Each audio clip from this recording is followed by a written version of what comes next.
Hi, and welcome to another episode of Hot Takes with me, the Silver Fox. And while we're going through this tumultuous turmoil of turgid leadership contests, let us not forget that the normal business of government continues apace.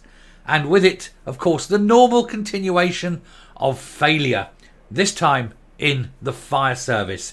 Years of underfunding have left the service barely able to function. And this, of course, is entirely down to the SNP. 17 years of misrule. This, again, is not anything Westminster is responsible for. It is a devolved matter. And so it is down to them. And it doesn't matter what Humza Yousaf says. It doesn't matter what insert new name says when they come to power. It isn't the fault of Westminster. What this is, of course, is the fact that they keep spending money on independence and spending money on themselves. What they're not spending money on is the things that count. Infrastructure, people. And they are happy to let Scotland's fire service decline and become non-functional and effectively not there for most people, simply because they'd rather send Angus halfway round the world, first class. Let's have a look to see why the Scottish Fire Service is in such a bad way, and to see if it is even salvageable, or should it just be scrapped and started from afresh. Here goes. So, years of brutal SNP budget cuts have left Scotland's crumbling fire stations unfit for purpose. Every year that they don't give, at the very least, an inflation rise in funding, let alone above inflation, means it's a cut in funding. And that's what's happened for 17 consecutive years. Buildings are falling apart. Equipment is failing. Fire engines and tenders themselves are falling apart. They can't get the parts. They can't get them serviced. At the same time, there's massive underinvestment in the personnel.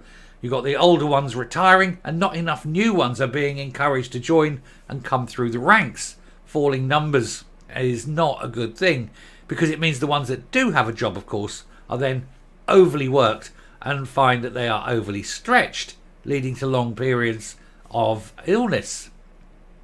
This is a function of lack of funding. And you have to ask why the SNP seem to think that not putting money into the fire service is a good idea. I wonder if it will change when the next leader comes in. I suspect it probably won't. Some Scottish fire stations don't have locker rooms or decent showers, while others are still fitted with dangerous RAAC concrete panels that will cost around £60 million to replace. They haven't got £60 million to replace them, of course, because they've just spent £45 million on 20-mile-an-hour road signs, because they want to bring in 20-mile-an-hour roads, even though Wales are reversing theirs because they've seen it's been a horrendous failure. But this is the SNP. We can fail better.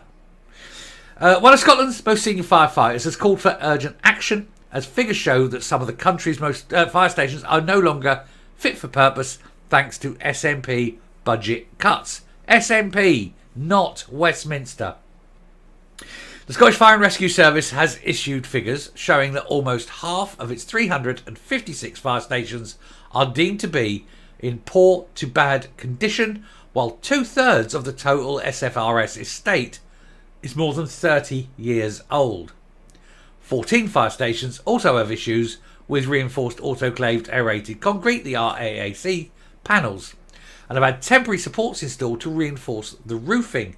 Basically then, all these old fire stations are literally falling apart. Now, when buildings go in, you do get fire safety officers going around and assessing them for safety. Wouldn't it be ironic if the fire service's own safety officers started condemning fire stations? And that, I think, is what they need to start doing. The Scottish Fire Service has put in place a £36 million savings drive, which means cuts, in order to cope with the demands set out in the Scottish Government's 2022 resource spending review. There was a budget increase of almost £14 million last December, although unions say that 4.4 of this will go towards covering last year's pay rise, let alone this year's. And of course, it's nowhere near enough. It's a lot less than inflation would suggest. Deputy Chief Officer Stuart Stevens, that was he up above when we saw him. He said some of our ageing buildings are no longer fit for purpose and require urgent action. He said we have a significant number of fire stations without provisions, such as dedicated locker rooms, dignified facilities, or sufficient showering facilities. He says our buildings need to be safe, provide welfare facilities, and comply with guidelines around decontamination after incidents to help protect our firefighters' health. And that ultimately will be the one that's going to break the camel's back. Health and safety is a UK-wide law. It's not, a devolved area. The Health and Safety Act applies across all nations in Britain. And that's all they have to do with the decontamination area. Just call it up. That is a health and safety matter. Firefighters then leave, go home, sit on full pay at home until it's dealt with. That then becomes a managerial problem, which then becomes a government problem. That's all they have to do. No, that's unsafe contamination issues, unsafe health and safety, done. And there is precisely the square root of bugger all that the government can do, except repair them. And while they're there, can you do the roof? That wall's a bit dodgy. All it takes, get the health and safety man round and screw the SNP completely. Anyway, he called on more capital investment in the service to find permanent solution to the problem. He said, while we welcome the uplift in our capital budget, we do not have the budget to address this, and doing nothing is simply not an option. And when these buildings start collapsing, or people start getting ill or hurt or damaged because of this, it becomes a major problem, and it becomes a suable problem, because health and safety breaches carry unlimited fines and unlimited prison time. And of course, this would actually go all the way up, not to the head of the fire service, but to the minister involved. So maybe the minister involved needs to work out exactly where the priorities lie. The service has already lost 1,200 jobs since 2012, and 80% of Scotland is covered by on-call firefighters. That means they're not even there full time. They get a call in, they could be at home at bed, in bed at 3 o'clock in the morning. They have to then get up, drive to the station, get changed. By the time they got there, they're having to phone up the house owner and say, can you keep throwing stuff on, keep the fire going until we get there? 10% are leaving each year. The fire service is collapsing in real time and nobody is addressing it. Nobody wants to. It's too hard.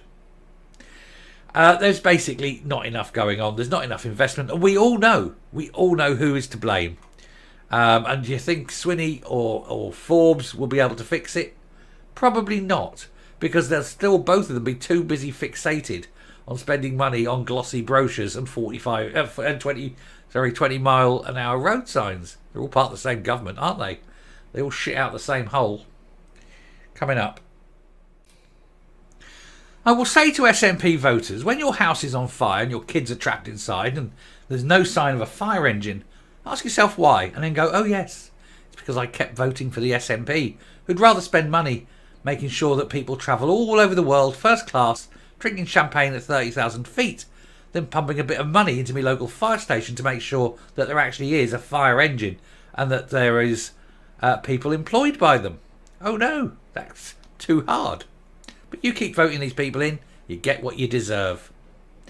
I'll stop there. Thanks very much for watching. Do please hit the subscribe button, ring the bell, leave a like, leave a comment, please share the video. And I will speak to you later, so long as there isn't a fire. Bye.